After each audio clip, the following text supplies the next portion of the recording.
नमस्कार दोस्तों, है नहीं भारत में दोस्तों आप लोगों का एक बार फिर से स्वागत है। दोस्तों आप लोगों को पता होगा दोस्तों आपने है नहीं भारत चैनल पर दोस्तों आरपीएससी के दोस्तों पुराने क्वेश्चन पेपर की दोस्तों एक श्रृंखला शुरू की है, जिसके तहत दोस्तों अभी तक हम दोस्तों हिस्ट्री के पुराने क्वेश्चन पेपरों और सोशियोलॉजी के दोस्तों पुराने क्वेश्चन पेपरों का अध्ययन कर रहे थे। दोस्तों आप लोगों को पता होगा हमने सोशियोलॉजी के दोस्तों विवाह और दोस्तों परिवार यानी फैमिली और विवाह नामक दोस्तों 2 टॉपिक हमने कंप्लीट कर लिए, जो कि दोस्तों सेकंड ग्रेड, फर्स्ट ग्रेड और यूजीसी नेट के लिए दोस्तों बहुत ही महत्वपूर्ण थे। दोस्तों हम इसी तरह दोस्तों सोशियोलॉजी के दोस्तों पुराने क्वेश्चन पेपरों को हम करते रहेंगे और दोस्तों पूरे सेकंड ग्रेड के कोर्स और फर्स्ट ग्रेड के पूरे कोर्स को कंप्लीट करवाया जाएगा। दोस्तों अगर वीडियो की क्वालिटी अच्छी नहीं आ रही है तो दोस्तों आप वीडियो की क्वालिटी बढ़ाकर भी देख सकते हैं। तो दोस्तों अभी तक दोस्तों हमने इस बार चैनल पर दोस्तों हिस्ट्री के पुराने क्वेश्चन पेपरों में, जिनमें दोस्तों फर्स्ट ग्रेड के जीके एग्जाम के और दोस्तों 2020 की वैकेंसी जो कि संस्कृति विभाग की थी, दोस्तों हमने वही दोस्तों संरक्षण जो अधिकारी का पेपर हुआ था दोस्तों 2020 की वैकेंसी का, वहीं दोस्तों सब इंस्पेक्टर का एग्जाम कर लिया था, जनसंपर्क अधिकारी का पेपर कर लिया था, वहीं दोस्तों संस्कृति विभाग की फर्स्ट ग्रेड की वैकेंसी आज हम इसका पार्ट 6 कर लिया था दोस्तों। तो दोस्तों आज का हमारा जो नया एग्जाम है उसका नाम है दोस्तों एन एग्जाम 2018।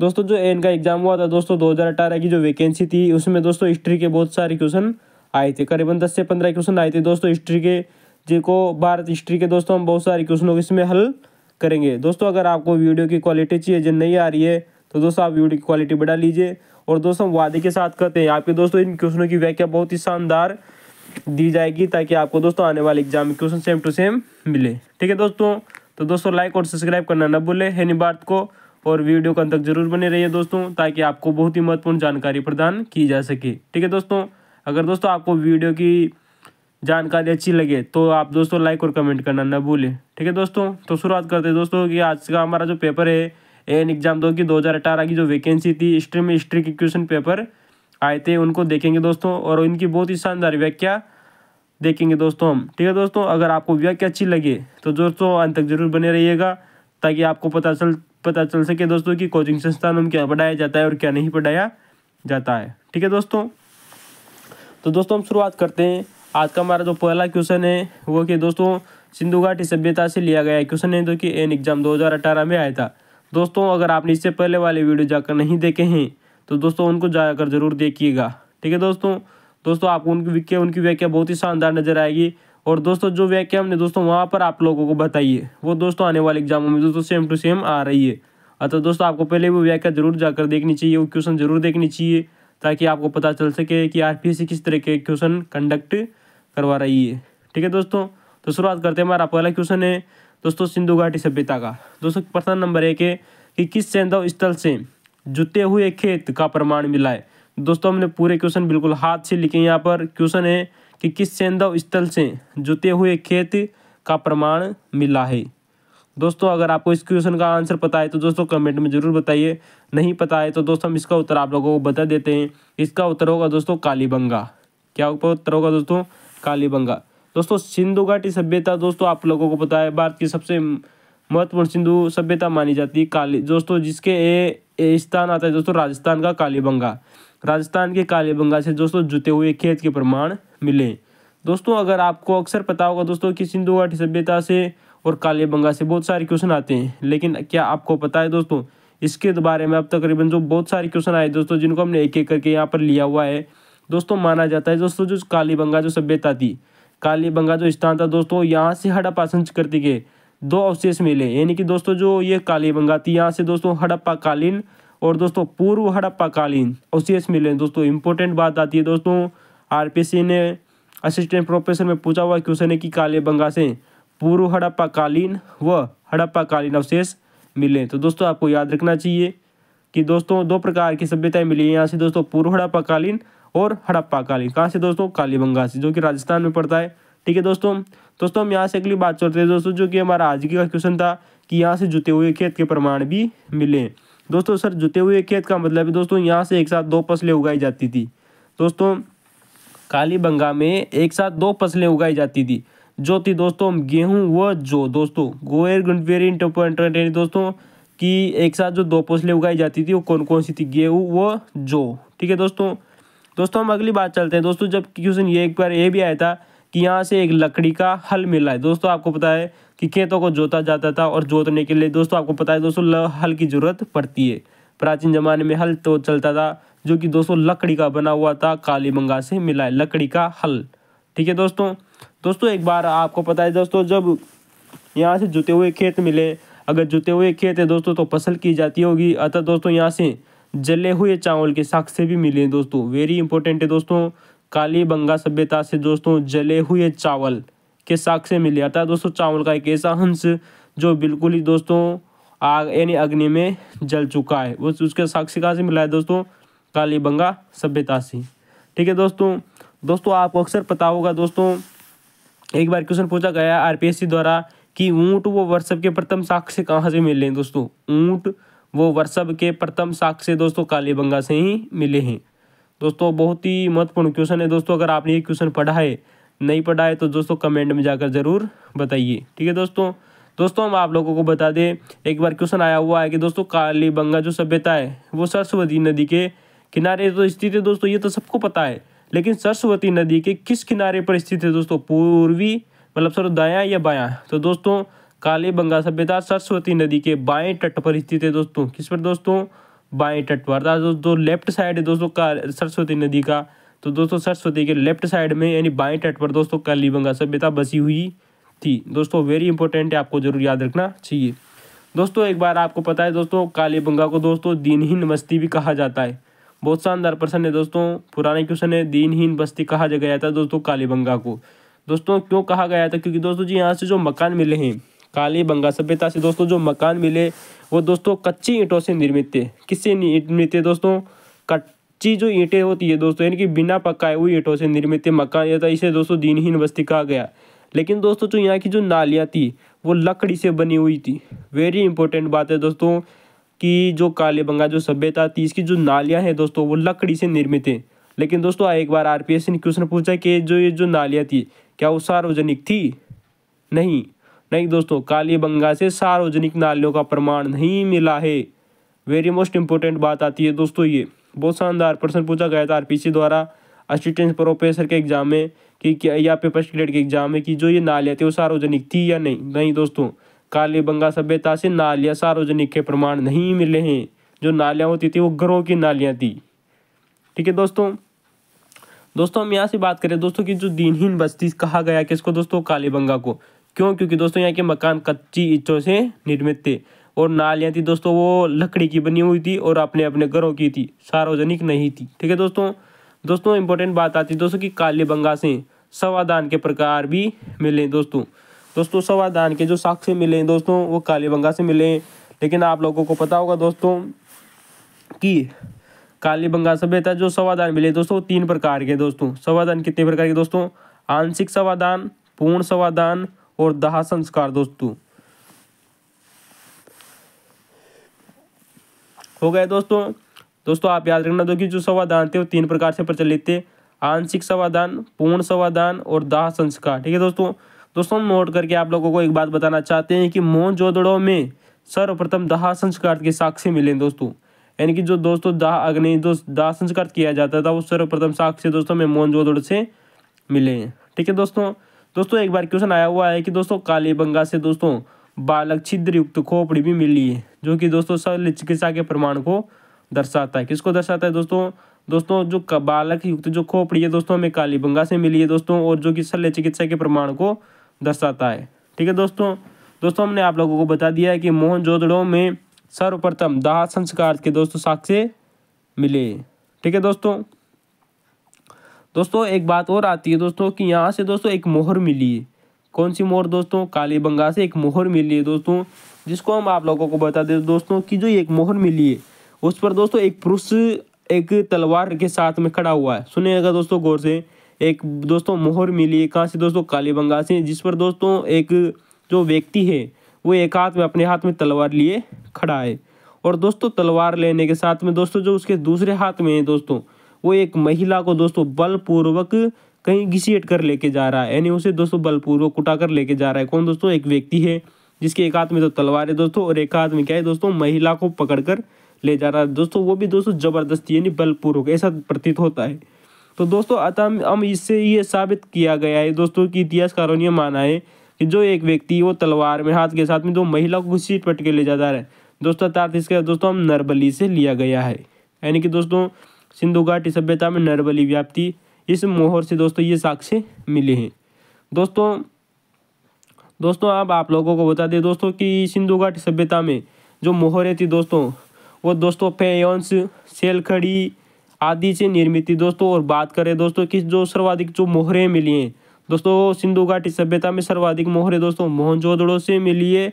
लेकिन दोस्तों सबसे अलंकृत जो मोहरें हैं दोस्तों वो हड़प्पा से मिली। दोस्तों दोनों क्वेश्चन अलग है कि सर्वाधिक मोहरें मोहनजोदड़ो से मिली है और सबसे अलंकृत मोहरें दोस्तों हड़प्पा से मिली है।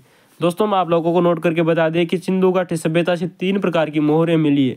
नंबर 1 दोस्तों वृत्ताकार, दोस्तों जिसकी आमने सामने की भुजाएं बराबर होती है उसे व्रत कहते हैं।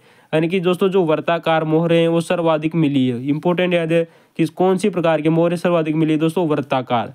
दूसरा आता है दोस्तों आयताकार मोहरें। नंबर 3 आती है दोस्तों वृत्ताकार मोहरें यानी वर्त, गोलाकार। ठीक है दोस्तों, तो दोस्तों ये हमारा पहला क्वेश्चन पूरा होगा दोस्तों की दोस्तों एन एग्जाम 2018 में आया था। अगर आपको इस क्वेश्चन की व्याख्या अच्छी लगी हो दोस्तों तो लाइक और कमेंट करना न भूलें। ठीक है दोस्तों, बहुत बहुत धन्यवाद आप लोगों का। अब दोस्तों आप वीडियो के अंत तक जरूर बने रहिए। अगला क्वेश्चन आता है दोस्तों हमारा, विजयनगर व बहमनी साम्राज्यों के मध्य विवाद का विषय क्या था। दोस्तों आपने अक्सर सुना होगा दोस्तों कि जो विजयनगर साम्राज्य है और दोस्तों जो बहमनी साम्राज्य है इसके मध्य का जो विवाद का जो विषय था वो था दोस्तों तुंगभद्रा दोआब।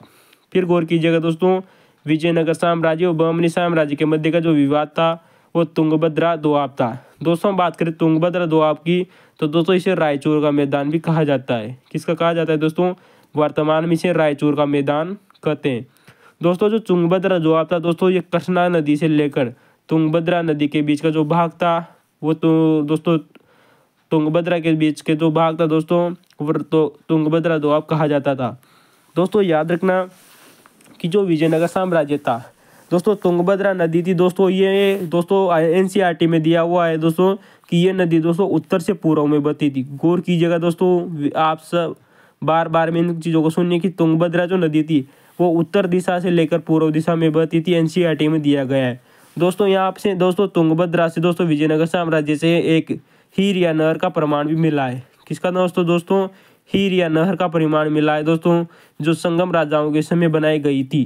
कौन सी नहर दोस्तों, हीर या नहर का निर्माण संगम राजाओं ने किया था। वहीं दोस्तों विजयनगर साम्राज्य से दोस्तों कमलपुरम जलाशय भी मिला है।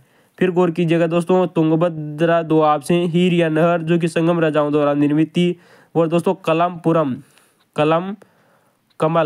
कमलपुरम जलाशय भी मिला है दोस्तों। कहाँ से मिला है दोस्तों, कमलपुरम जलाशय मिला है दोस्तों विजयनगर साम्राज्य से। दोस्तों हम अगर विजयनगर साम्राज्य के प्रशासन की बात करें तो दोस्तों ये इसका जो प्रशासन था वो दोस्तों प्रांतों में बटा हुआ था। प्रांतों के बाद में आता है दोस्तों मंडलम। दोस्तों मंडल के बाद में आता है दोस्तों वलनाडु, जिसे कोट्टम भी कहा गया है। दोस्तों कोट्टम के बाद में आता है दोस्तों नाडु और नाडु के बाद में आता है दोस्तों कुर्रम। कुर्रम के बाद में आता है दोस्तों स्थल सीमा वो दोस्तों अगर सबसे अंत में आता है दोस्तों ग्राम। फिर गौर कीजिएगा दोस्तों, विजयनगर का साम्राज्य का जो प्रशासन था प्रांतों में, प्रांतों के बाद में दोस्तों मंडल और मंडल के बाद में दोस्तों वलनाडु या जिसे कोट्टम भी कहते हैं। कोट्टम के बाद में दोस्तों नाडु, नाडु के बाद में कुर्रम, कुर्रम के बाद में स्थल सीमा वो ग्रामों में बटा हुआ था। दोस्तों मैं आप लोगों को बता दें कि विजयनगर साम्राज्य में दोस्तों 15वीं शताब्दी में दोस्तों 3 व्यक्ति यहाँ पर आए थे। दोस्तों गौर कीजिएगा दोस्तों 2 शताब्दियाँ थी दोस्तों, एक तो 15वीं शताब्दी और 16वीं शताब्दी। दोस्तों 3 ऐसे व्यक्ति दोस्तों जो कि विजयनगर साम्राज्य में 15वीं शताब्दी में आते हैं। उनका नाम आता है दोस्तों निकोलो कॉन्टी, अब्दुल रज्जाक और अपनासी निकितीन। दोस्तों हम बता दें कि जो देवराय जो प्रथम था दोस्तों विजयनगर साम्राज्य का एक शासक था दोस्तों देवराय प्रथम और देवराय द्वितीय। देवराय प्रथम और देवराय द्वितीय ने दोस्तों तुर्की के जो धनुर्धारी थे उनको अपनी सेना में भर्ती किया था। दोस्तों आया हुआ क्वेश्चन है कि किन शासकों ने तुर्की धनुर्धारियों को अपनी सेवा में भर्ती किया था। दोस्तों इसका उत्तर होगा दोस्तों देवराय द्वितीय।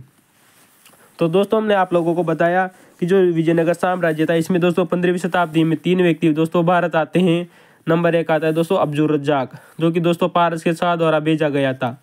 कौन दोस्तों, अब्दुल रज्जाक देवराय द्वितीय के समय भारत आया था और ये पारस के शाह ने भेजा था। वहीं दोस्तों जो देवराय प्रथम का जो था उसके समय दोस्तों निकोलो कॉन्टो भारत आया था। कौन आया था दोस्तों, निकोलो कॉन्टी। और दोस्तों जो ये इटली का एक व्यापारी था। कौन दोस्तों? निकोलो कोंटी इटली का एक व्यापारी था। अब्दुल रज्जाक दोस्तों पारस के शाह द्वारा आया था। और दोस्तों नंबर 3 आता है दोस्तों अपनासी निकितीन। कौन दोस्तों? अपनासी निकितीन, जो कि रूस का था दोस्तों, जो कि 15वीं शताब्दी में भारत आया था। ठीक है दोस्तों मैं आप लोगों को बता दें कि दोस्तों जो विजयनगर का जो साम्राज्य है दोस्तों, ये 4 राजवंशों में बटा हुआ है। कितने राजवंशों में दोस्तों? 4 राजवंशों में। नंबर 1 आता है दोस्तों संगम वंश। संगम वंश का टाइम पीरियड आता है दोस्तों 1336 से 1485। इसकी स्थापना दोस्तों हरिहर व बुक्का ने की थी। संगम वंश के बाद में जो शासक जो वंश आता है दोस्तों, वो है दोस्तों सालो वंश। सालो वंश दोस्तों 1485 से 1505 तक शासन करता है। और इसके संस्थापक है दोस्तों नरसिंह सालू। कौन है दोस्तों? नरसिंह सालू ने दोस्तों सालो वंश की स्थापना की थी। इसके बाद में आता है दोस्तों तुलु वंश। कौन सा वंश दोस्तों? तुलु वंश। तुलु वंश दोस्तों 1505 से 1570 के बीच में रहता है। और वीर सिंह ने दोस्तों, किसने दोस्तों? वीर सिंह ने तुलु वंश की स्थापना की थी। इसके बाद में आता है दोस्तों अराविदु वंश। दोस्तों इसकी स्थापना दोस्तों तिरुमल ने की थी। तो दोस्तों 4 वंश हो गए दोस्तों, संगम वंश, सालू वंश, तुलु वंश और अराविदु वंश। अराविदु वंश की स्थापना दोस्तों तिरुमल करता है। ठीक है दोस्तों मैं आप लोगों को बता दें कि दोस्तों जो विजयनगर जो साम्राज्य था, इसकी जो यहाँ की जो मातृ देवी थी उसका नाम आता है दोस्तों पंपा देवी। फिर गौर कीजिएगा दोस्तों, विजयनगर साम्राज्य की जो मातृ देवी थी वो है दोस्तों पंपा देवी। और विजयनगर का जो दोस्तों देवता है दोस्तों वो है दोस्तों विरूपाक्ष, जिसे भगवान शिव के नाम से जाना जाता है दोस्तों। तो दोस्तों मातृ देवी पंपा देवी, देवता विरूपाक्ष। और दोस्तों जो विजयनगर साम्राज्य को वर्तमान में हम्पी भी कहते हैं, या हम्पी इसकी राजधानी थी दोस्तों। वर्तमान में हम्पी को भारतीय राष्ट्रीय सरकार द्वारा राष्ट्रीय स्मारक घोषित किया गया है दोस्तों सन 1976 में। पुनः गौर कीजिएगा दोस्तों, हम्पी को सन 1976 में राष्ट्रीय स्मारक घोषित किया गया है। ठीक है दोस्तों। और दोस्तों जो विजयनगर के जो शासक थे उन्हें राय कहा जाता था। पुनः गौर कीजिएगा दोस्तों, विजयनगर साम्राज्य के शासकों को क्या कहा जाता था दोस्तों? राय कहा जाता था। दोस्तों हम आपको लोगों को बता दें कि जो विजयनगर जो साम्राज्य था, यहाँ दोस्तों एक प्रणाली चलती थी, उसका नाम है दोस्तों अमरनायक प्रणाली। कौन सी दोस्तों? अमरनायक प्रणाली। जो अमरनायक जो प्रणाली थी दोस्तों, ये दिल्ली सल्तनत की एकता प्रणाली के समान थी। यानी उससे दोस्तों इसमें तत्व लिए गए थे एकता प्रणाली से अमरनायक प्रणाली में। दोस्तों जो अमरनायक प्रणाली थी दोस्तों, एक सेना कमांडर प्रणाली थी। कौन सी थी दोस्तों? सेना कमांडर प्रणाली थी दोस्तों, जो कि दोस्तों कर वसूलती थी, यानी टैक्स वसूलने का काम करती थी। कौन सी दोस्तों? अमरनायक प्रणाली विजयनगर साम्राज्य में प्रचलित थी। दोस्तों हम यहाँ से आप लोगों को कुछ महत्वपूर्ण फैक्ट बता दें कि विजयनगर साम्राज्य में कुछ महत्वपूर्ण चीज़ें हैं जिनका नाम है दोस्तों विरूपाक्ष मंदिर, विट्ठल मंदिर, हजार राम मंदिर। दोस्तों बहुत ही फैक्ट है दोस्तों शानदार, जो कि एनसीईआरटी में दिए गए थे। विरूपाक्ष मंदिर, विट्ठल मंदिर, हजार राम मंदिर, सभा मंडप व महानवमी डिब्बा दोस्तों, जिन्हें विजय का भवन कहा गया है दोस्तों निको पेश के द्वारा। और दोस्तों यहीं पर दोस्तों हाथियों का अस्तबल भी है कमल मंडल के पास में। दोस्तों फिर गौर कीजिएगा, हजार राम मंदिर, कमल महल, और कमल महल के पास में दोस्तों हाथियों का अस्तबल भी था। ठीक है दोस्तों हम आपको बता दें कि दोस्तों यहाँ पर विजयनगर साम्राज्य में मंदिर के विकसित चरण थे वो थे दोस्तों गोपुरम, कल्याण मंडप, अलंकृत स्तंभों थे, स्तंभों के नीचे करंड सज्जा। ठीक है दोस्तों। अगर दोस्तों आपको क्वेश्चन अच्छा लगा हो तो लाइक और कमेंट करना न भूलें। ठीक है दोस्तों हम अगर आपको इस क्वेश्चन की व्याख्या कैसी लगी हमें कमेंट में जरूर बताइए।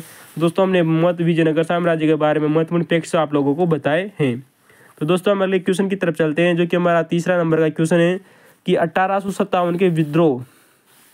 आपको लोगों को पता है दोस्तों कि भारत में 1857 की क्रांति के विद्रोह के केंद्र बताइए। दोस्तों नंबर 1 आता है दोस्तों रोहिलखंड। रोहिलखंड वर्तमान में दोस्तों खान बहादुर खान ने दोस्तों यहाँ से नेतृत्व किया था। किसने किया था दोस्तों?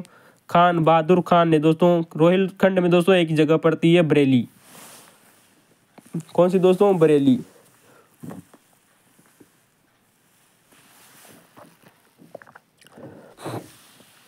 तो दोस्तों 1857 की जो क्रांति के केंद्र थे, नंबर 1 आता है दोस्तों रोहिलखंड।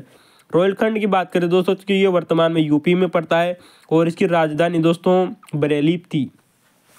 दोस्तों बरेली से या रोहिलखंड से दोस्तों जिसने नेतृत्व किया था दोस्तों 1857 की क्रांति का, वो व्यक्ति था दोस्तों खान बहादुर खान। कौन था दोस्तों? रोहिलखंड या बरेली से दोस्तों खान बहादुर खान ने नेतृत्व किया था। वहीं दोस्तों हम आप लोगों को बता दें कि इलाहाबाद, जिसे वर्तमान में दोस्तों प्रयागराज के नाम से जाना जाता है, इस समय दोस्तों 1857 की क्रांति का नेतृत्व करता था दोस्तों लियाकत अली। फिर गौर कीजिएगा दोस्तों, लियाकत अली ने कहाँ से नेतृत्व किया था दोस्तों? इलाहाबाद से। वहीं दोस्तों हम बात करें दोस्तों बुंदेलखंड। दोस्तों जो बुंदेलखंड था, जिसे दोस्तों इस बुंदेलखंड क्षेत्र में एक स्थान आता था दोस्तों झांसी। दोस्तों झांसी से दोस्तों आपको पता है दोस्तों महारानी रानी लक्ष्मीबाई ने नेतृत्व किया था। किसने किया था दोस्तों? रानी लक्ष्मीबाई ने नेतृत्व। किस कहाँ से दोस्तों? बुंदेलखंड अर्थात झांसी से। दोस्तों आप लोगों को पता होगा कि लॉर्ड डलहौजी द्वारा झांसी को सन 1853 में ब्रिटिश साम्राज्य में मिलाया गया था। ठीक है दोस्तों। दोस्तों नंबर 4 आता है दोस्तों मेरठ। दोस्तों जो मेरठ से जो विद्रोह का जो नेतृत्व करता यहाँ ही थे दोस्तों, कि 1857 की क्रांति का केंद्र दोस्तों एक मेरठ भी आता है। ठीक है दोस्तों हम आप लोगों को इस क्वेश्चन के बारे में कुछ महत्वपूर्ण फैक्ट्स बताना चाहते हैं दोस्तों, जो अभी तक आपने ये कभी नहीं पढ़े होंगे, क्योंकि दोस्तों ये पुराने क्वेश्चन पेपरों में आए हुए हैं दोस्तों। यहाँ पर दोस्तों ये क्वेश्चन दोस्तों यूपीएससी, आरपीएससी और दोस्तों यूपीपीएससी एग्जाम में आए हुए क्वेश्चनों को ही लिया गया है। फिर कोर्स कीजिएगा दोस्तों, हमने यहाँ पर यूपीपीएससी, यूपीएससी और आरपीएससी के पुराने क्वेश्चन पेपरों को ही लिखा है। नंबर 1 आता है दोस्तों, क्वेश्चन देखिएगा कि चिन्हट का युद्ध, जिसे दोस्तों जो लखनऊ में हुआ था, इसका विद्रोह नेतृत्वकर्ता कौन था? दोस्तों इसका उत्तर होगा दोस्तों अहमदुल्ला शाह। चिन्हट का दोस्तों युद्ध दोस्तों 30 जून सन 1857 को हुआ था, और इसमें दोस्तों जो विद्रोहियों का जो नेता था दोस्तों वो था अहमदुल्ला शाह। ठीक है दोस्तों, जो कि लखनऊ के पास में हुआ था। चिन्हट का युद्ध नेतृत्व का था अहमदुल्ला शाह था दोस्तों।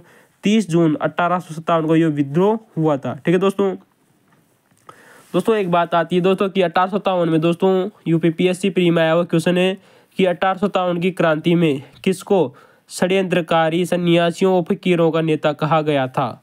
फिर गौर कीजिएगा दोस्तों, क्वेश्चन ये था कि 1857 की क्रांति में किसको षड्यंत्रकारी सन्यासियों व फकीरों का नेता कहा गया था?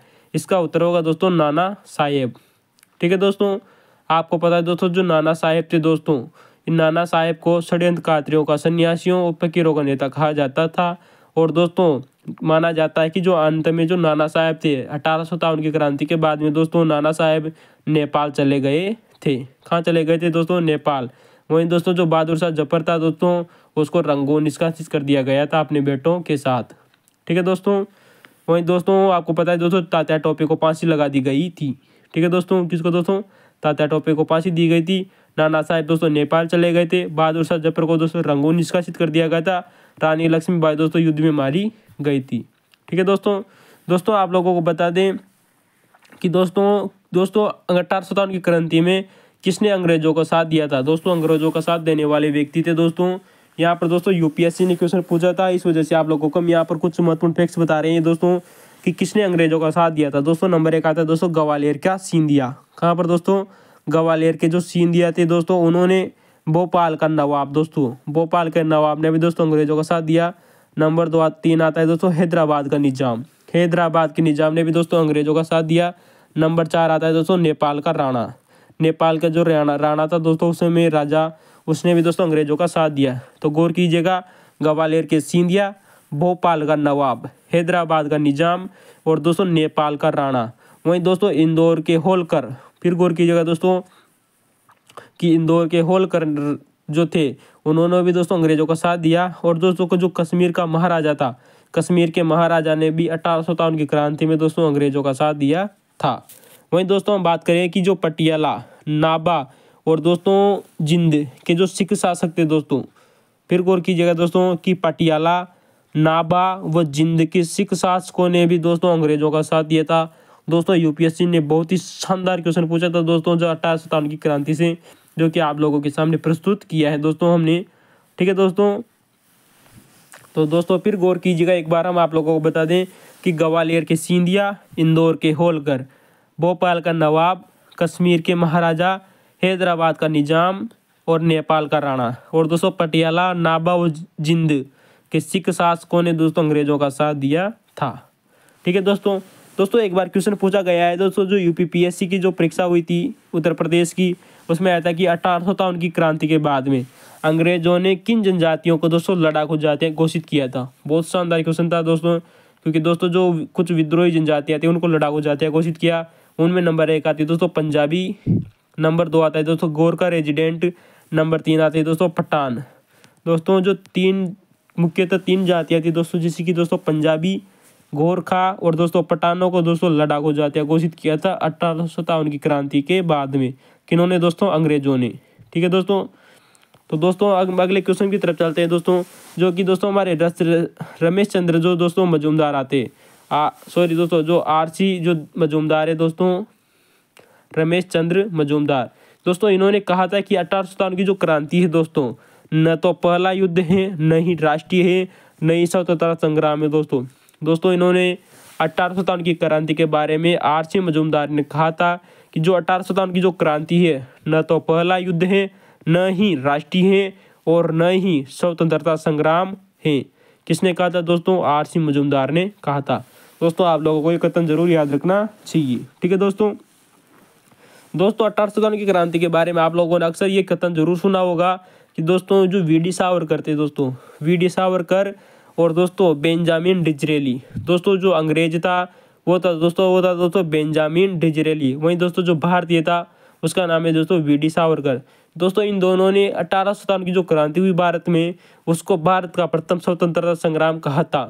फिर गौर कीजिएगा दोस्तों, 1857 की क्रांति को वी डी सावरकर और बेंजामिन डिजरेली ने प्रथम स्वतंत्रता संग्राम कहा था। दोस्तों आप लोगों को क्वेश्चन के अनुसार आंसर देना है। अगर भारतीय पूछा जाए तो वी डी सावरकर आएगा, वहीं दोस्तों अंग्रेज पूछा जाए तो बेंजामिन डिजरेली आएगा। ठीक है दोस्तों, बेंजामिन जो डिजरेली दोस्तों जो अंग्रेज था, इसने भी भारत की स्वतंत्रता संग्राम कहा था, प्रथम स्वतंत्रता संग्राम माना था इसने भी। ठीक है दोस्तों आप लोगों को पता है कि हमने पहले आप लोगों को बताया कि जो बुंदेलखंड में जो झांसी स्थान पड़ता है दोस्तों, झांसी से नेतृत्व किया था दोस्तों रानी लक्ष्मीबाई ने। तो दोस्तों जो उस समय दोस्तों झांसी में जो अंग्रेज अधिकारी था उसका नाम था दोस्तों ह्यू रोज।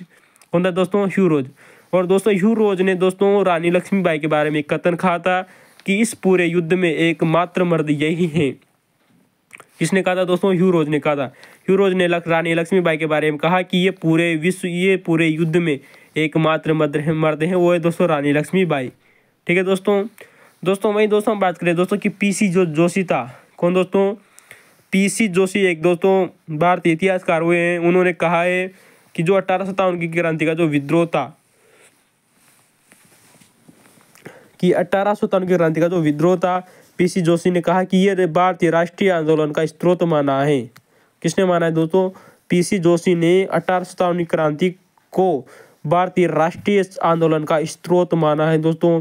उत्तर प्रदेश की पब्लिक सर्विस कमीशन में दोस्तों ये क्वेश्चन आया हुआ है, आप चाहे तो जाकर चेक कर सकते हैं। किसने कहा था दोस्तों? पीसी जोशी थे दोस्तों, जो भारतीय इतिहासकार है। उन्होंने 1857 की क्रांति के विद्रोह को भारतीय राष्ट्रीय आंदोलन का स्रोत माना है। ठीक है दोस्तों वहीं आपको लोगों को पता होगा दोस्तों, एक बार क्वेश्चन आया है जो दोस्तों आपको पता है दोस्तों कि जो पुरानी एनसीईआरटी चलती है, जो यूपीएससी और आरएस जैसे मेंस एग्जामों के लिए दोस्तों बहुत ही महत्वपूर्ण मानी जाती है पुरानी एनसीईआरटी की बुकें, उनमें एक क्वेश्चन था दोस्तों कि किस रियासत को दोस्तों भारत में सैनिकों की पौधशाला कहा जाता है या पौधशाला माना गया है, यानी कि दोस्तों वो उसका उत्तर होगा दोस्तों अवध। आपको पता है दोस्तों जो अवध थे दोस्तों, इसे भारत में सैनिकों की पौधशाला माना जाता है या पौधशाला कहलाता है, क्योंकि यहाँ दोस्तों 1857 की क्रांति के समय अवध से सबसे अधिक सैनिक शामिल हुए थे 1857 के विद्रोह में। अतः अवध को भारतीय सैनिकों की पौधशाला कहा गया था दोस्तों 1857 की क्रांति के समय।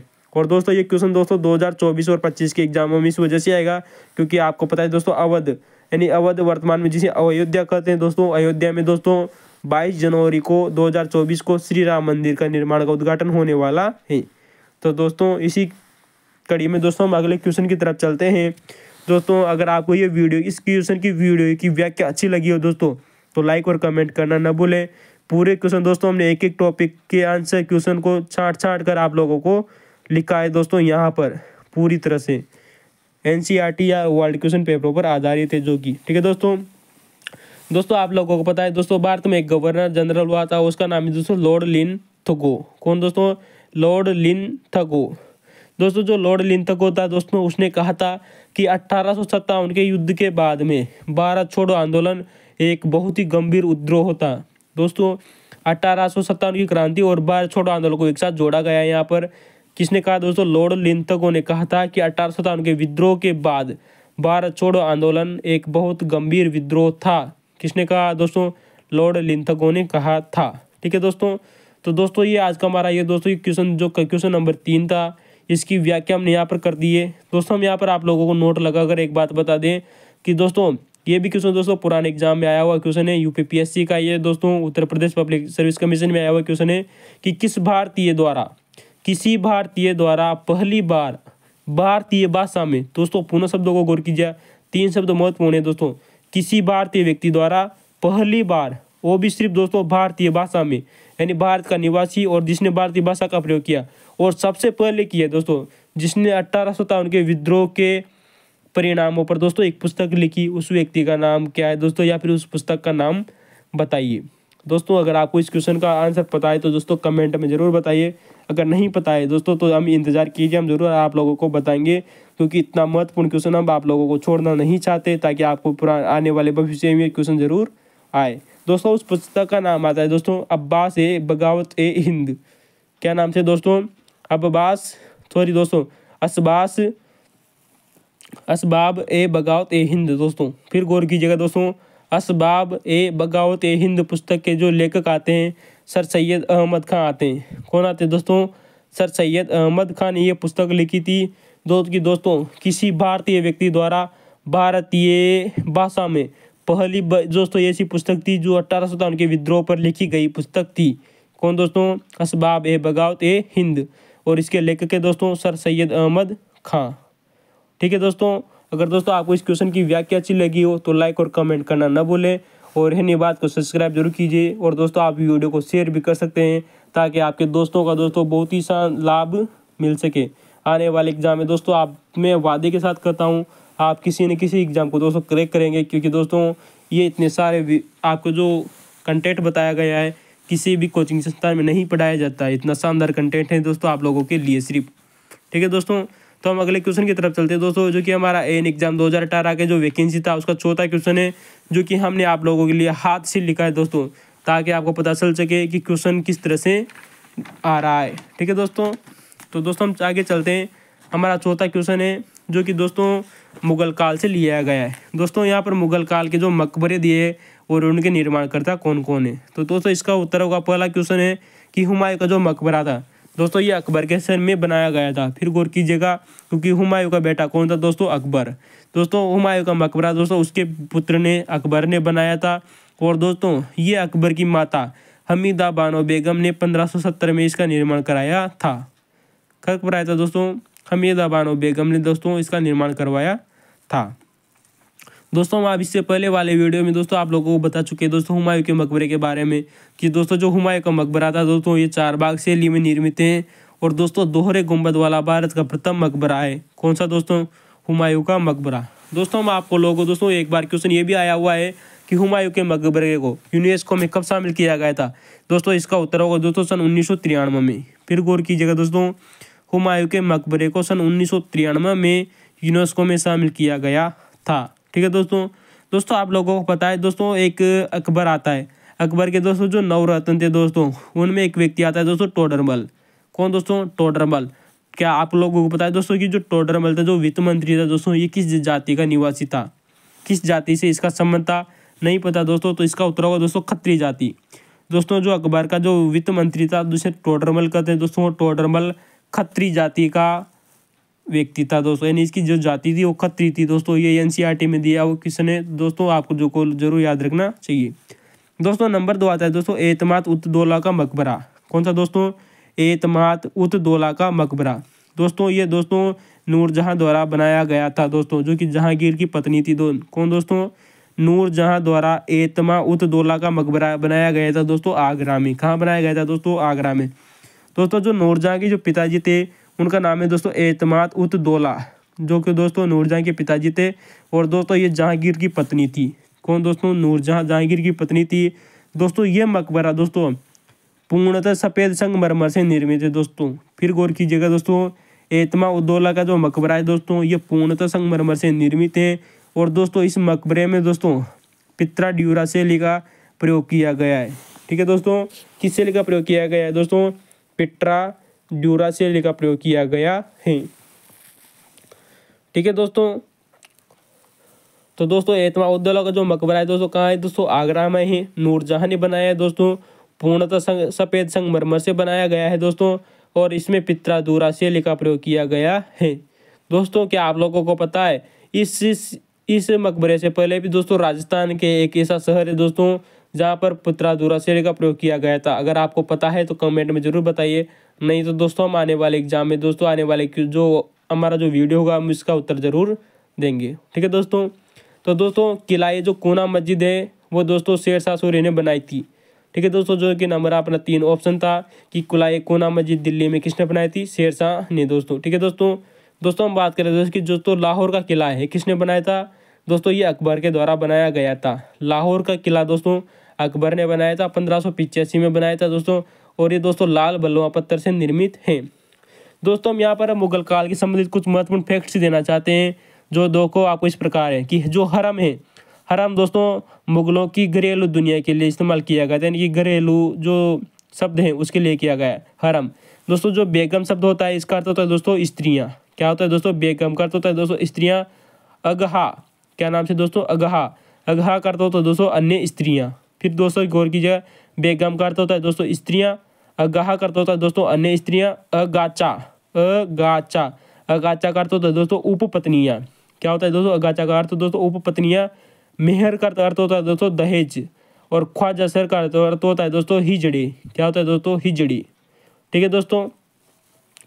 दोस्तों हम अगला क्वेश्चन आता है दोस्तों कि जो हमारा 5वां नंबर का क्वेश्चन है कि अमीर खुसरो के ग्रंथ कौन कौन से हैं। दोस्तों यहाँ पर कुछ अमीर खुसरो के 3 ग्रंथ दिए गए थे, और जो चौथा ऑप्शन था वो अमीर खुसरो का नहीं था दोस्तों। हमने यहाँ पर जो अमीर खुसरो के जो ग्रंथ हैं उन्हीं को लिया है दोस्तों यहाँ पर केवल। ठीक है दोस्तों। तो दोस्तों नंबर 1 आता है दोस्तों किरात उन सादीन। दोस्तों हम इस क्वेश्चन को इससे पहले दोस्तों बहुत बार आप लोगों को बता चुके हैं, अगर आपने इससे पहले वाले वीडियो नहीं देखे तो उनको जाकर जरूर देखिए। तो दोस्तों अमीर खुसरो का ग्रंथ आता है किरान उन सादेन। दोस्तों कौन सा, किरान उन सादेन। मिफ्ताह उल फुतूह, दोस्तों मिफ्ताह उल फुतूह, खजाइन उल फुतूह, और दोस्तों तुगलकनामा और आशिका। कौन सा दोस्तों, तुगलकनामा, आशिका, नूह सिपियर। दोस्तों कौन सा दोस्तों, नूह सिपियर, खजाइन उल फुतूह, मिफ्ताह उल फुतूह, किरान उन सादेन। दोस्तों हम आप लोगों को बता दें कि जो अमीर खुसरो है दोस्तों इसे दोस्तों हिंद का तोता भी कहा था। दोस्तों किसने कहा था, वो व्यक्ति थे दोस्तों निजामुद्दीन औलिया। कौन थे दोस्तों, जो निजामुद्दीन औलिया थे दोस्तों, इन्होंने अमीर खुसरो को दोस्तों हिंद का तोता कहा था। क्या कहा था दोस्तों, इन्हें हिंद का तोता कहा था। और दोस्तों आप लोगों को बता दें कि जो निजामुद्दीन जो औलिया थे ये चिश्ती संप्रदाय के चौथे संत थे। कौन से थे दोस्तों, चौथे संत थे। और निजामुद्दीन औलिया वही व्यक्ति है दोस्तों जिन्होंने कभी भी शादी नहीं की थी, अर्थात दोस्तों ये अविवाहित रहे थे दोस्तों। कौन दोस्तों, निजामुद्दीन औलिया। और निजामुद्दीन औलिया दोस्तों वही व्यक्ति है जिन्होंने जो दोस्तों गयासुद्दीन जो तुगलक था उसके बारे में कहा था कि हुनूज दिल्ली दूर अस्ति, अर्थात हुनूज अभी दिल्ली दूर है। किसके बारे में कहा था दोस्तों, गयासुद्दीन तुगलक के बारे में कहा था निजामुद्दीन औलिया ने, जो कि चिश्ती संप्रदाय के चौथे संत थे। और दोस्तों इन्होंने कभी भी शादी नहीं की। ठीक है दोस्तों वही हम बात करें दोस्तों कि अमीर खुसरो की। दोस्तों अमीर खुसरो को सितारों तबले का जनक भी माना जाता है। ठीक है दोस्तों, किसको माना जाता है दोस्तों, सितारों तबले का जनक अमीर खुसरो को माना जाता है, जिसकी हमने बहुत सारी यहाँ पर रचनाएं आप लोगों को बता दी दोस्तों, 6 रचनाएं। और दोस्तों ये बार बार एग्जामों में रिपीट हो रही है। तो दोस्तों अगर आपको क्वेश्चन की व्याख्या अच्छी लगी हो तो लाइक और कमेंट करना नहीं भूलें। ठीक है दोस्तों अगर हम बात करें दोस्तों कि जो हमारे जो अमीर खुसरो सॉरी दोस्तों जो निजामुद्दीन औलिया थी, इनकी जो एक रचना आती है दोस्तों उसका नाम है दोस्तों रहतुल कुलूब। वेरी इंपॉर्टेंट है दोस्तों, आरपीएससी ने पूछा हुआ क्वेश्चन है कि जो निजामुद्दीन औलिया है, निजामुद्दीन औलिया की जो रचना है या उनकी एक किताब आती है दोस्तों उसका नाम क्या है दोस्तों, वो है दोस्तों रहतुल कुलूब। क्या नाम से दोस्तों, रहतुल कुलूब। और दोस्तों जो निजामुद्दीन औलिया की जो बातों का वर्णन है उसका नाम है दोस्तों कवायद उल फुआद। दोस्तों कौन सी दोस्तों, निजामुद्दीन औलिया की जिस रचना में इसकी वो निजामुद्दीन औलिया की बातों का वर्णन है उस पुस्तक का नाम है दोस्तों कवायद उल फुआद, जिसके लेखक है दोस्तों अमीर हसन सिद्दी। कौन है दोस्तों, अमीर हसन सिद्दी द्वारा एक पुस्तक लिखी गई कवायद उल फुआद, जिसमें दोस्तों निजामुद्दीन औलिया की बातों का वर्णन है। और माना जाता है दोस्तों ये भारत का पहला मुल्फुजात ग्रंथ माना जाता है। दोस्तों मुल्फुजात का अर्थ होता है दोस्तों सूफी संतों की बातचीत। क्या होता है दोस्तों, सूफी संतों की बातचीत पर आधारित ग्रंथ जिसे मुल्फुजात कहते हैं। और भारत का पहला मुल्फुजात है दोस्तों या पहला ग्रंथ है दोस्तों कवायदुल फुआद, जिसे अमीर हसन सिद्दी द्वारा लिखा गया था। ठीक है दोस्तों, तो दोस्तों मैंने आप लोगों को लिए बता दिया कि जो निजामुद्दीन औलिया थे इन्होंने रहतुल कुलौ नामक एक ग्रंथ लिखा। गयासुद्दीन तुगलक के बारे में कहा कि हुनु जो अभी दूली दूर अस्ती। ठीक है दोस्तों, तो दोस्तों हम अगले क्वेश्चन की तरफ चलते हैं, जो कि हमारा अगला क्वेश्चन आता है, जो कि हमारा 6वां नंबर का क्वेश्चन है। ठीक है दोस्तों,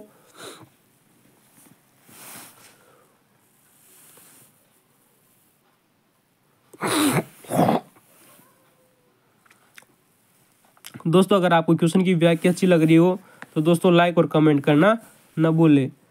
ठीक है दोस्तों, तो दोस्तों हमारा अगला क्वेश्चन आता है दोस्तों, जो कि दोस्तों हमारा दक्षिणी भारत से लिया गया है। दोस्तों आप लोगों को पता होगा हमारे जो दोस्तों दक्षिणी भारत था उसमें चोल, चेर, पांडे आदि दोस्तों राजवंशों का शासन था। दोस्तों उस समय दोस्तों दक्षिणी भारत में दोस्तों कुछ मंदिर बनाए गए थे, और वो जो मंदिर थे दोस्तों वो पूरे के पूरी दोस्तों एक ही चट्टान से निर्मित थे। किस चट्टान से निर्मित थे दोस्तों? एक ही चट्टान से निर्मित है दोस्तों।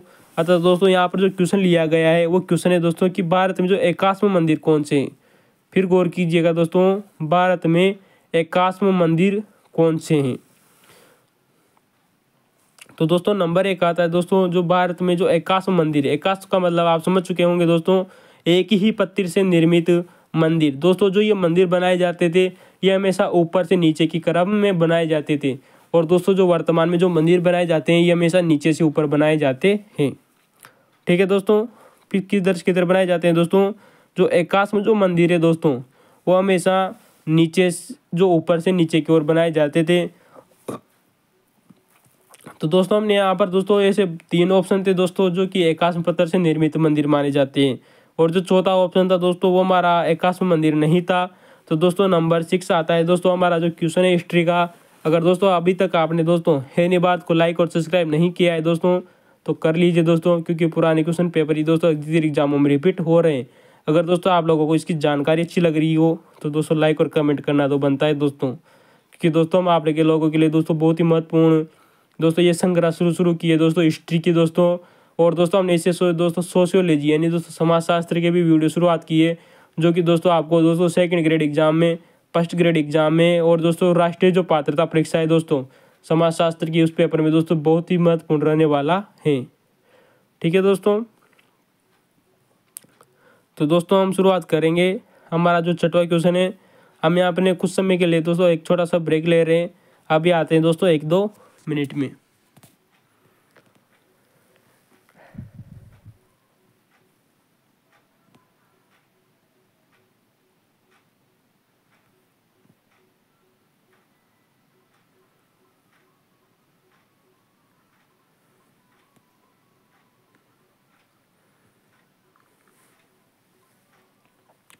तो दोस्तों आप लोगों को एक बार फिर से स्वागत है। दोस्तों हमने आपको पता है दोस्तों यहाँ पर कुछ जो हमारा जो अकबर था शासक था दोस्तों, हमने बताया कि दोस्तों जो मुगल काल था, तो दोस्तों मुगल काल के कुछ महत्वपूर्ण शब्दों के बारे में बताया, जैसे कि दोस्तों हरम शब्द। दोस्तों हरम शब्द का अर्थ होता है दोस्तों मुगलों की घरेलू दुनिया। दोस्तों वही यहाँ बात करें दोस्तों की बेगम शब्द का अर्थ होता है दोस्तों स्त्रियाँ। क्या इस तरह होता है दोस्तों? स्त्रियाँ। वही दोस्तों अगाहा दोस्तों जो अगाहा शब्द का अर्थ होता है दोस्तों अन्य स्त्रियाँ। फिर गौर कीजिएगा, अगाहा शब्द का अर्थ होता है दोस्तों अन्य स्त्रियाँ। और अगाचा दोस्तों जो अगाचा जो शब्द है दोस्तों इसका अर्थ होता है दोस्तों उपपत्नियाँ, यानी कि जो उपपत्नियाँ होती थी उन्हें अगाचा कहा जाता था। मेहर दोस्तों इसे दहेज कहा जाता था। और दोस्तों ख्वाजासर हिजड़े होते थे उन्हें दोस्तों मुगल काल में ख्वाजासर कहते थे। ठीक है दोस्तों, तो दोस्तों हमारा अगला क्वेश्चन है दोस्तों 81वें मंदिर का, कि कौन से मंदिर 81वें हैं? दोस्तों नंबर 1 आता है दोस्तों 81वां मंदिर, उसका नाम है दोस्तों महाबलीपुरम का धर्मराज मंदिर। कौन सा दोस्तों? महाबलीपुरम का जो धर्मराज मंदिर है दोस्तों ये वर्तमान में चेन्नई तमिलनाडु में स्थित है। कहाँ है दोस्तों? जो भारत का दोस्तों आपको पता है दोस्तों एक दक्षिणी राज्य है, उसका नाम है दोस्तों तमिलनाडु। तमिलनाडु में दोस्तों एक स्थान पड़ता है दोस्तों आपको पता है दोस्तों चेन्नई में दोस्तों वर्तमान में महाबलीपुरम का धर्मराज मंदिर है। दोस्तों कौन सा है दोस्तों? महाबलीपुरम का धर्मराज मंदिर, जो तो दोस्तों जो 81वां मंदिर माना जाता है। कौन सा दोस्तों? 81वां मंदिर माना जाता है। वहीं दोस्तों हम बात करें दोस्तों कि दोस्तों नंबर 2 मंदिर है महाबलीपुरम का दोस्तों भीम रथ।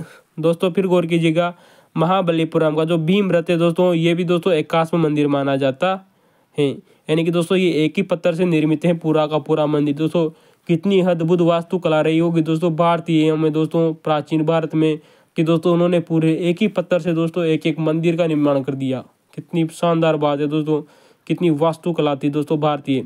तो दोस्तों नंबर 1 मंदिर दोस्तों बाहुबलीपुरम का धर्मराज मंदिर। नंबर 2 आता है दोस्तों महाबलीपुरम का दोस्तों भीम रथ। कौन सा रथ दोस्तों? भीम रथ। दोस्तों यहाँ पर भीम रथ शब्द जो देखिएगा कि महाबली का जो भीम रथ है वो 81 मंदिर है। नंबर 3 आता है दोस्तों एलोरा का कैलाश मंदिर। फिर गौर कीजिएगा दोस्तों, एलोरा का कैलाश मंदिर। दोस्तों आपने दोस्तों भारत में दोस्तों कैलाश मंदिर के नाम से दोस्तों बहुत सारे मंदिर है, लेकिन दोस्तों जो एलोरा का जो कैलाश मंदिर है दोस्तों ये 81वें पत्थर से निर्मित है। दोस्तों कैलाश मंदिर के नाम से दोस्तों एक और व्यक्ति है, एक और मंदिर है, वो दोस्तों कांची का कैलाश मंदिर, जो कि दोस्तों 81 मंदिर नहीं है। ठीक है दोस्तों, तो आप दोस्तों याद कीजिएगा एलोरा का जो कैलाश मंदिर है दोस्तों इसे कृष्णेश्वर मंदिर भी कहते हैं, क्योंकि जो दोस्तों कृष्ण प्रथम था उसने इस मंदिर का निर्माण करवाया था।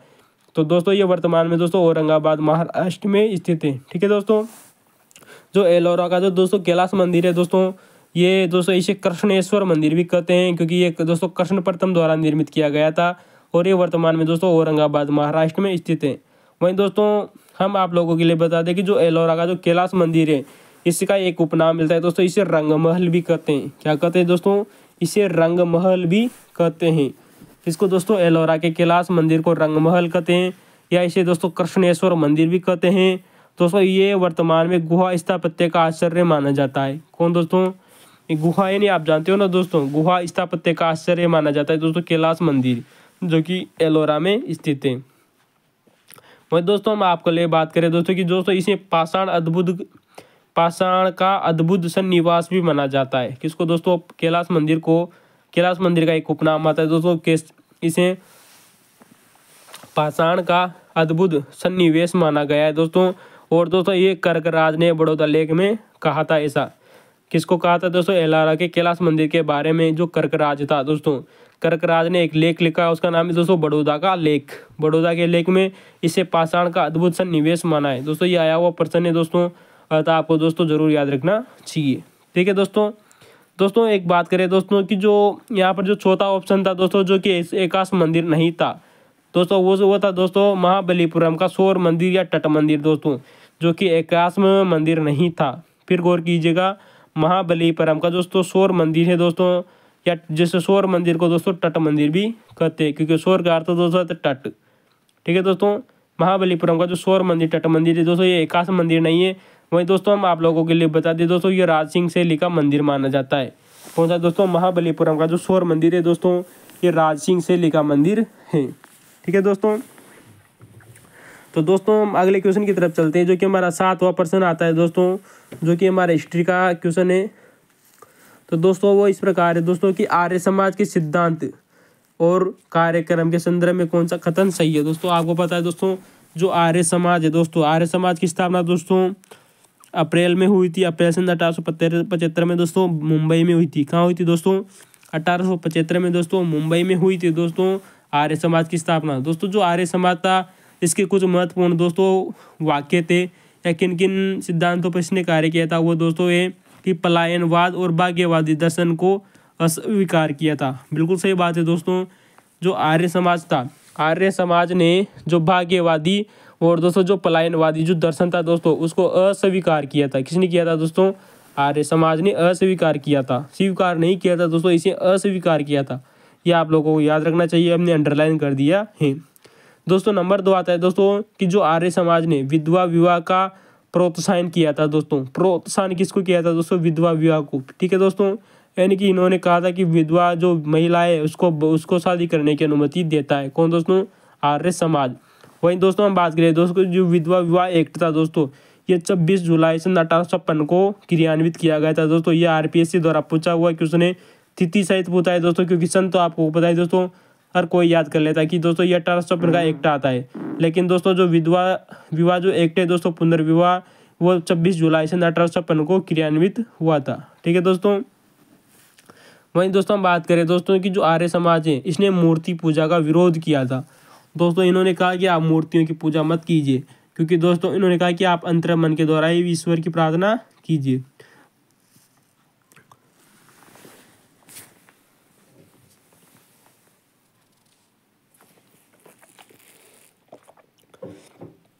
वहीं दोस्तों नंबर 4 आता है कि जो आर्य समाज था, आर्य समाज ने दोस्तों अंतर जातीय विवाहों को प्रोत्साहन दिया था।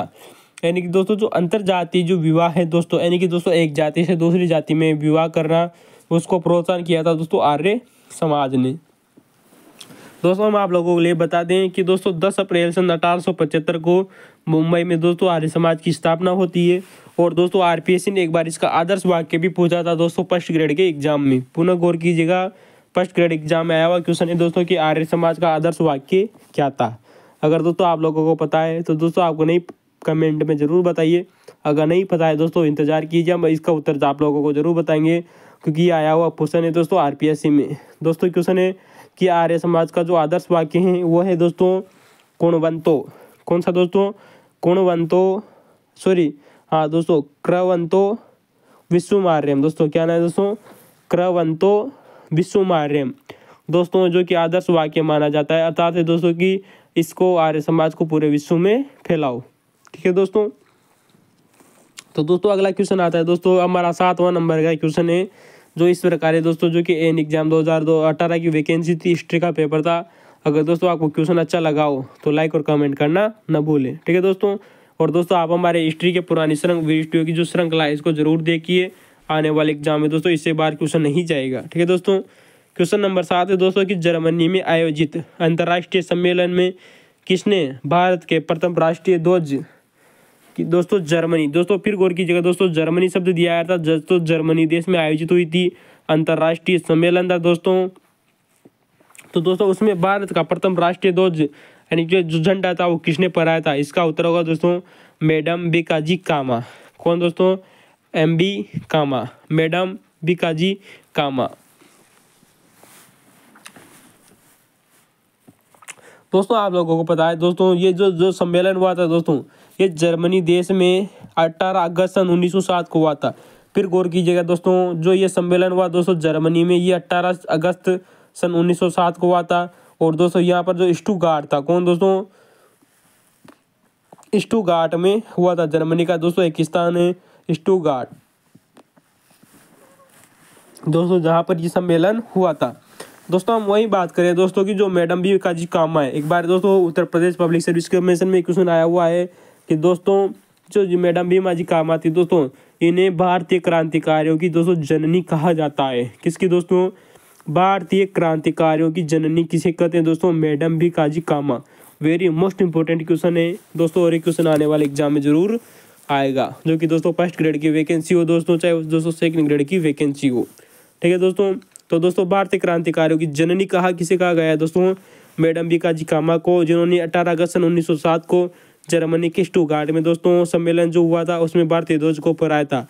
लेकिन दोस्तों हम आप लोगों को बताएं, ये जो ध्वज था दोस्तों, इसमें दोस्तों वंदे मातरम लिखा हुआ था। क्या लिखा हुआ था दोस्तों? इसमें वंदे मातरम लिखा हुआ था इस झंडे में दोस्तों। लेकिन जो आप लोगों को एक और बात बताएं कि जो झंडा था इसको डिजाइन किसने किया था? इसका दोस्तों जो इसको डिजाइन करने वाले व्यक्ति थे वो थे दोस्तों सरदार सिंह राणा। कौन दोस्तों? सरदार सिंह राणा ने दोस्तों इस झंडे को डिजाइन किया था, और इसमें दोस्तों वंदे मातरम लिखा था। किसने लिखा था दोस्तों? सरदार सिंह राणा ने। लेकिन दोस्तों ये झंडा किसने फहराया था? वो थी दोस्तों मैडम बीकाजी कामा, 18 अगस्त सन 1907 को जर्मनी में। ठीक है दोस्तों। दोस्तों मैं आप लोगों को बताएं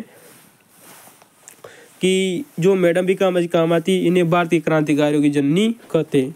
दोस्तों अगला हमारा क्वेश्चन आता है, क्वेश्चन नंबर 8 है दोस्तों कि किस आंदोलन के समय, दोस्तों जो हमारा एक आधुनिक भारत से क्वेश्चन आया हुआ है, जो कि आंदोलन से लिया गया है दोस्तों, क्वेश्चन है कि किस आंदोलन के समय खिलाफत का समर्थन करके गांधी जी ने, यानी कि दोस्तों जो आपको पता है दोस्तों कि किस आंदोलन के समय खिलाफत आंदोलन का समर्थन किया था? आपको पता है दोस्तों महात्मा गांधी ने। क्योंकि दोस्तों जो खिलाफत जो कमेटी बनाई गई थी दोस्तों 1919 में, और इसका सम्मेलन हुआ था दोस्तों खिलाफत आंदोलन का दोस्तों 24 नवंबर सन 1919 में दिल्ली में इसका जो आंदोलन हुआ था दोस्तों, इसका जो अध्यक्षता की थी वो महात्मा गांधी ने की थी। अतः दोस्तों क्वेश्चन यही पूछा गया है कि खिलाफत आंदोलन का समर्थन करके गांधी जी ने किसके तहत हिंदू मुस्लिम एकता स्थापित करने का प्रयास किया था।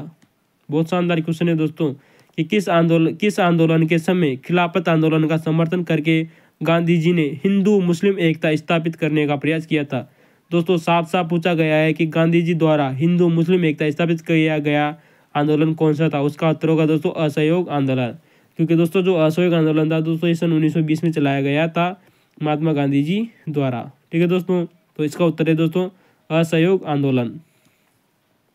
ठीक है दोस्तों, अर्थात दोस्तों सहयोग नहीं करना किसका दोस्तों, अंग्रेजों का साथ नहीं करने की बात कही थी। तो दोस्तों अगला हमारा क्वेश्चन आता है दोस्तों 9वां नंबर का क्वेश्चन है कि दोस्तों ये दोस्तों हमें दिल्ली सल्तनत से क्वेश्चन आया है। किससे आया था दोस्तों, दिल्ली सल्तनत से क्वेश्चन है कि दिल्ली सल्तनत जिसके विरुद्ध जैसलमेर के बाटी राजवंश की स्त्रियों ने जोहर किया।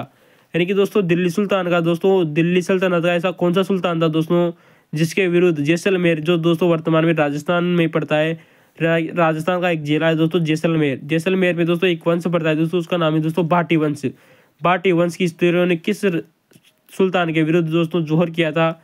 उसका नाम है दोस्तों मोहम्मद बिन तुगलक। कौन दोस्तों, मोहम्मद जो बिन तुगलक था दोस्तों वो दिल्ली सुल्तान था दोस्तों, और उसने दोस्तों अपने पुत्र फिरोज शाह तुगलक को जैसलमेर पर युद्ध करने के लिए भेजा था। फिर गौर कीजिएगा दोस्तों, मोहम्मद बिन तुगलक ने अपने पुत्र को सेना का नेतृत्व संभालते हुए फिरोज तुगलक को 1331 में दोस्तों जैसलमेर में भेजा रावल दूदा पर आक्रमण करने के लिए, जो कि दोस्तों बाटी वंश का एक शासक था दोस्तों। कौन दोस्तों, रावल दूदा।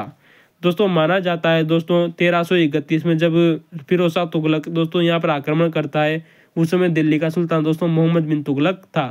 तो दोस्तों जैसलमेर में रावल दूदा के समय दोस्तों यहाँ पर जो बाटी वंश था दोस्तों, यहाँ पर दोस्तों स्त्रियों द्वारा जोहर किया जाता है, और दोस्तों जो पुरुष थे उन्होंने केसरिया किया था। अतः दोस्तों ये जैसलमेर का दूसरा शाखा माना जाता है। फिर गौर कीजिएगा दोस्तों कि दोस्तों ये दोस्तों 1331 में दोस्तों जैसलमेर का दूसरा शाखा हुआ था। दोस्तों क्या आप लोगों को पता है दोस्तों जैसलमेर का प्रथम शाखा कब हुआ था। दोस्तों जो जैसलमेर राजस्थान का एक जिला है दोस्तों, सबसे पश्चिमी जिला है दोस्तों, था रेगिस्तान में पड़ता है दोस्तों सन 1308 को। फिर गौर कीजिएगा दोस्तों 1308 में दोस्तों यहाँ पर अलाउद्दीन खिलजी, जो कि दोस्तों दिल्ली सल्तनत में का एक शासक था दोस्तों, अलाउद्दीन खिलजी दोस्तों यहाँ पर आक्रमण करता है दोस्तों। कहाँ पर करता है दोस्तों, जैसलमेर पर। जैसलमेर में समय दोस्तों जो शासक था वो तो दोस्तों जैत सिंह। कौन दोस्तों, जैत सिंह के समय दोस्तों जो अलाउद्दीन खिलजी दोस्तों उसका जो नेतृत्व करता था दोस्तों वो तो कमालुद्दीन। कौन दोस्तों, कमालुद्दीन गुर्ग। ठीक है दोस्तों, तो दोस्तों अलाउद्दीन खिलजी का दोस्तों नेतृत्व करता कमालुद्दीन गुर्ग है, जो कि जैसलमेर के जैत सिंह पर आक्रमण करता है, और दोस्तों ये प्रथम शाखा होता है। तो प्रथम शाखा और द्वितीय शाखा हमने बता दिया दोस्तों। वहीं दोस्तों हम बात करें कि दोस्तों जैसलमेर में एक अर्ध शाखा हुआ था, यानी दोस्तों जैसलमेर में कितने शाखे हो गए दोस्तों, 28 शाखे। पहला द्वितीय दोस्तों पूरा, नंबर 3 दोस्तों अर्ध शाखा दोस्तों जो हुआ था तीसरा नंबर का, वो सन 1550 में हुआ था दोस्तों, और गंदार का शासक था दोस्तों अमीर अली। दोस्तों अमीर अली ने गंदार के शासक ने दोस्तों राव लोणकरण पर हमला किया। अतः राव लोणकरण दोस्तों केसरिया करता है, और दोस्तों यहाँ पर स्त्रियां जोहर नहीं कर पाती है, तो इसे दोस्तों अर्धशाखा कहा गया है। ठीक है दोस्तों, तो दोस्तों ये आज का हमारा जो एन एग्जाम था दोस्तों, एन एग्जाम जो कि इसमें हिस्ट्री के क्वेश्चन थे वो हमने कर लिए हैं। अगर दोस्तों आपको क्वेश्चन अच्छे लगे हो तो लाइक और कमेंट करना न भूलें, और दोस्तों अंत तक बने रहने के लिए धन्यवाद। थैंक यू, शुभ रात्रि।